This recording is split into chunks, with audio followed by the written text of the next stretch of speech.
So in the last part we looked at the different data types and the importance of casting, which was changing between the different data types.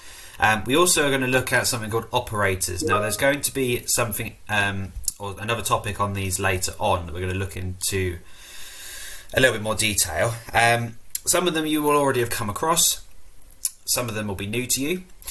So the first one we're going to start off with is if I do print, and then I'm just going to do some simple numbers. I'm going to do 3, and then we can do plus, and then we can do 2. So if I do 3 plus 2, that is obviously going to add those numbers, and when I press run, we'll see that says 5 over there. Okay. The second one we've got is the opposite. So if I now did 3 and then did minus 2, that's obviously subtract, so take away. So that will then leave us with 1. So if I now press run, we get 5, and then we get 1.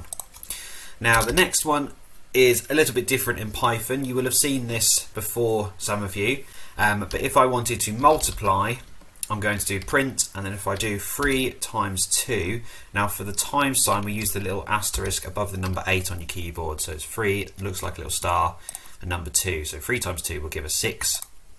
So if I now run it again, we'll then see 5, 1 and 6. The next one we're going to look at is divide, which if I do print, now again we don't really have a symbol for divide, so if I do 3 divided by 2, what I have to do is use the / next to the question mark, and that is the divide symbol. So 3 divided by 2 will give us 1.5, as you can see there, added to the end. Okay. Now these are the 4 basic operators that you need to know: add, subtract, multiply and divide. There are 3 extra ones that you will have seen on the Pi book at the top, where you've got the little descriptions. And what we've got next is the sort of the power. Okay, it's called the exponent. So it's like if I did 3 to the power of 2, that's the same as 3 squared. 3 to the power of 3 would be 3 cubed, etc. So to do that, we obviously can't write a really small little 2 or 3 in the code above the number 3. So I have to use print, and if I wanted to do 3 squared, I would do 3, and then I would put 2 asterisks in, so like 2 multiply signs and the number 2, and that would say it's 3 to the power of 2. So if I then run that, I should get 9. Okay, so 3 to the power of 2, 3 times 3 is 9. The next one we've got after that is the quotient, which is whole division.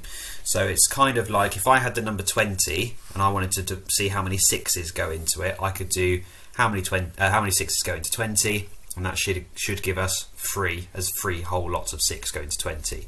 So to do that, if I do print, and then I'm going to do 20. Now for the quotient, we use 2 divide signs. Okay, so 20 sort of quotient 3, that should give us 6. Yeah, because I'm doing how many 3's go into 20. I actually said before, so I'm going to do this time how many 6's go into 20, which is 3. If I run that, we then get 3, because obviously 6, 12, 18. We can't get another 6 into it, otherwise we end up going to decimals. Okay, and the final one we've got is the modulus, which is basically the remainder. So if I did the same numbers, 20 and 6, okay, so what that would do is that would give me 6, 12, 18. So we've got 18 that goes into the numbers fully, and then we obviously have 2 left over, so that would be the remainder. Now for the remainder symbol, the modulus symbol, we use the percentage sign, which is above number 5 on your keyboards. Okay, so that should give me 2 at the end.